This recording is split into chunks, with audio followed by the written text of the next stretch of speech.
Hay una palabra que nos falta en nuestras conversaciones sobre ideas y adherencias a ciertas perspectivas políticas, sobre todo cuando la charla se dirige, ¿no?, hacia el rol que tienen los medios de comunicación en las disputas políticas, los medios de comunicación masivos. Y siempre la charla empieza con una referencia a una nota de tal diario digital o de tal canal de televisión, ¿no? Bueno, entonces, cuando se dan estas conversaciones, aparece una palabra, ¿no?, que es la que nos va a centrar hoy, que es la palabra hegemonía, ¿verdad? Desde dicho del tipo, los medios hegemónicos nos dicen qué pensar, o otros como los medios hegemónicos son aliados del poder económico, bueno, y otros, ¿no? Lo que me gustaría hacer en esta oportunidad, en este primer episodio, es poder recorrer un poco las diferentes ideas que hay alrededor de este término que se usa tanto para escribir canales de televisión, por ejemplo. A ver qué nos dicen, ¿no?, con qué nos encontramos. Y bueno, no está nada mal empezar de los medios de comunicación. Cuando pensamos que un medio es hegemónico, por lo menos desde lo personal, instantáneamente, digamos, a primera vista, se me aparecen un par de imágenes que creo que representan la idea general que existe sobre la hegemonía, ¿no?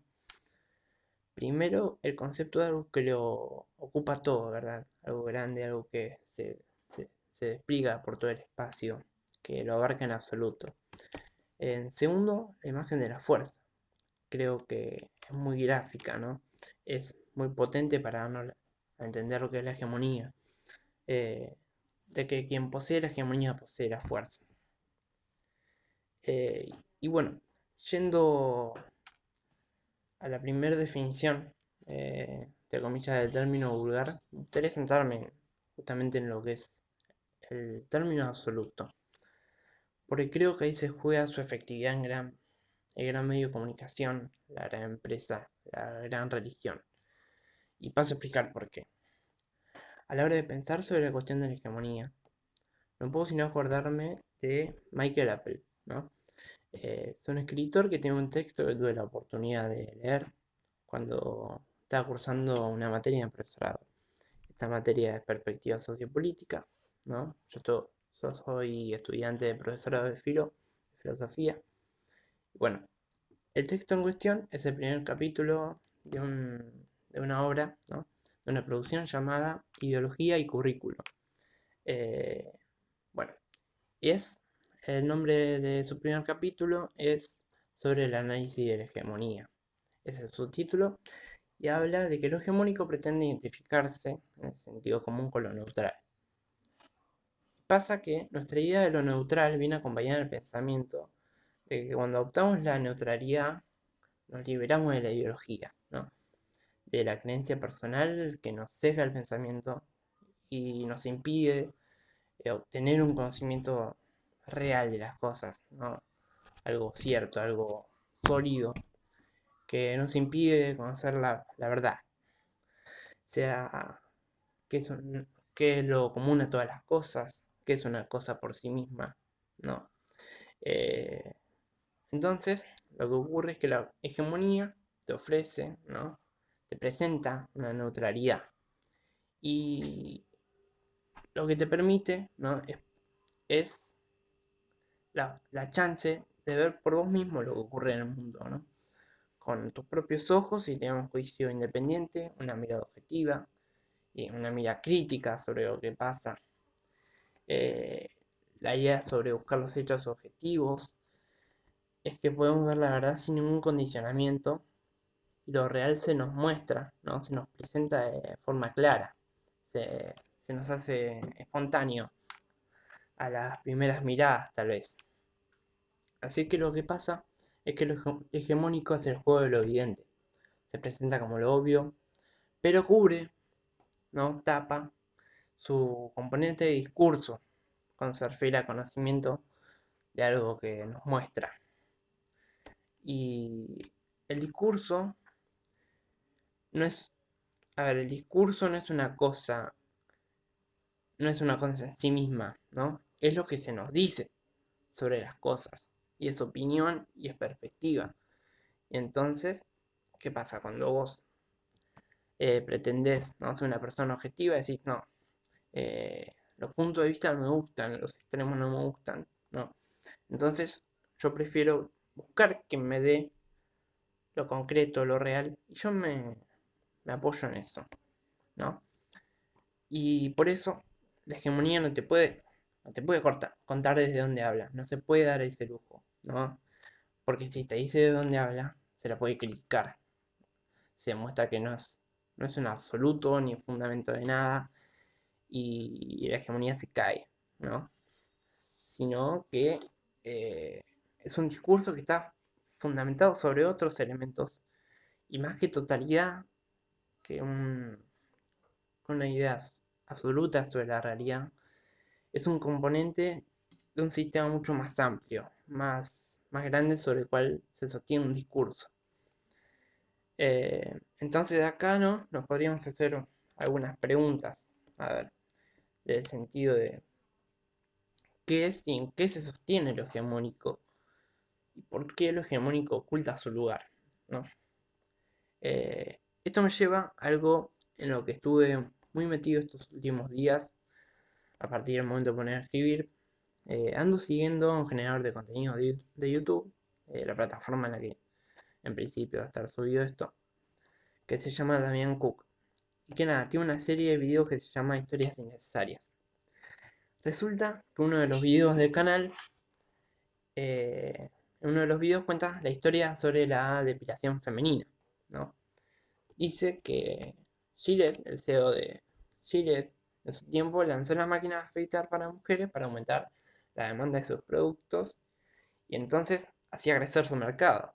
¿Qué pasa? Las mujeres no suelen tener bigote o barba, entonces lo que hace es comenzar toda una movida publicitaria por la cual dijeron, bueno, vamos por el lado del cuerpo, no del cuerpo entero, y por eso se instaló en el pensamiento de la gente la idea de que la mujer eh, tiene que estar depilada, ¿no? Cuando hablamos sobre la depilación, ¿qué decimos, no? Se suelen decir cosas como, sí, justamente que la mujer tiene que estar depilada, o que, por el contrario, ¿no?, marcando como la posición entre los géneros, el hombre muestra su masculinidad a través del vello corporal y existe también ese prejuicio, ¿no?, de dudar sobre la sexualidad de un hombre, eh, a veces muy abiertamente, otras por lo bajo, sobre según qué decisión toma sobre si elige depilarse o no. Y todo ese tipo de cosas, ¿no?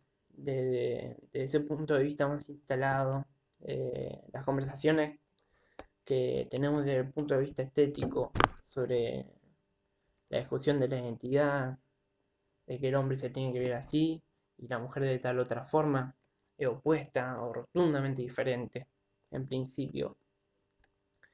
Eh, lo que podemos decir es que nos abocamos a la cuestión del sistema de valores, ¿no?, en términos de esto está bien, esto está mal. Pero el verdadero origen y fundamento es un orden económico. Los valores que creó un empresario que quería hacer que más gente compre su maquinita de afeitar, ¿no?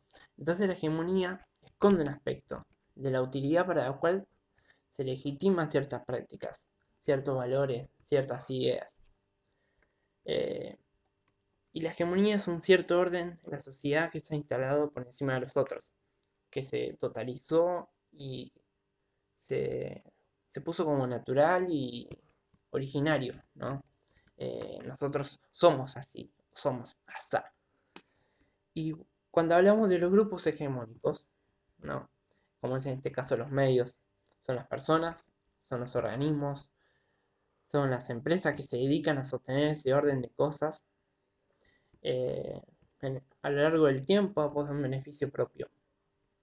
Por lo general es un rédito económico, un beneficio político, ¿no? Y estos tienen la capacidad de dominar los acontecimientos sociales a través de su poder económico. Y ellos son los que constituyen la hegemonía, ¿no? Y si volvemos al principio, cuando pensamos la hegemonía desde, por ejemplo, esta disputa por el control del saber, del conocimiento sobre la realidad que se da en torno a los medios de comunicación, ¿no? Nos permite preguntarnos qué es lo mejor, qué es mejor consumir, quién me dice la verdad y quién me miente, ¿no? Lo cual está perfecto porque estamos en nuestro pleno derecho de pedirle a un medio de comunicación que de entrada no nos mienta descaradamente. Está perfecto. Eh, y cuando nos hacemos este estilo de preguntas, ¿no? Escuchamos eh, frases generales, ¿no? Dichos. Eh, acá me había escrito, ¿no? Tres, que son como las típicas, ¿no? De una mirada más politizada, ¿no? En cuanto a la comunicación y una mirada que pretende despegarse de la política, ¿no?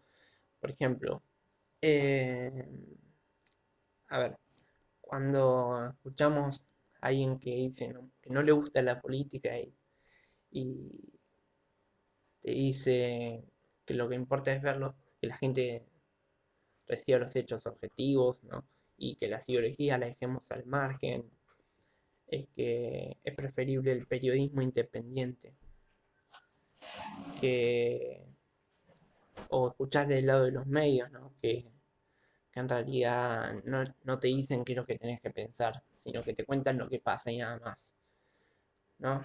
Y la otra mirada, que dice abiertamente, ¿no? Nosotros creemos que este partido político es la solución a este problema, creemos que esta medida no es nada acertada, o se abren completamente y te dicen, nosotros nos vamos a comprometer para que este partido sea la alternativa que triunfe, ¿no? en esta disputa. Y yo veo justamente que el perfil que aboga por la comunicación politizada, ¿no?, es una posición de honestidad intelectual, la verdad. Y que nos da más libertad a la hora de pensar lo que se nos cuenta. Nos abre la ventana y nos deja ver el mundo que hay detrás de las lecturas que se nos están dando, ¿no? Cómo nos afecta la manera en que vivimos, qué consecuencias hay ahí en la noticia, ¿no? En ver de una forma u otra un acontecimiento. Qué dispositivo de poder, más específicamente qué poderes nos dicen esas cosas. Eh, y obviamente el problema del escape a la objetividad, ¿no?, y de la omisión y de la mentira siempre están latentes, claro. Sin embargo, nos da una ventaja frente a la otra posición, eh, que nos facilita el panorama a la hora de decir, eh, acá y acá el análisis me parece que es coherente. O acá se está dejando llevar por la ideología y está metiendo la pata. Y podemos verlo de una forma directa, más crítica, sea positiva o negativa, ¿no? La crítica está al alcance de la mano y podemos pensar las cosas como de quién viene, con un poco más de autonomía, con, con la otra postura, digamos que eso está filtrado y te la hace más difícil, digamos, y no me parece para nada inocente. Y bueno, para terminar, ¿no?, decir que el conflicto por la hegemonía es una disputa por el territorio, pero no, se trata de un territorio de múltiples facetas, ¿no? Territorio diverso o varios territorios interconectados, mejor dicho.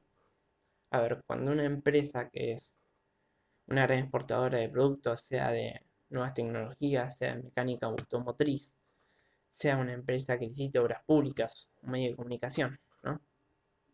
En todos esos ámbitos siempre se establecen monopolios.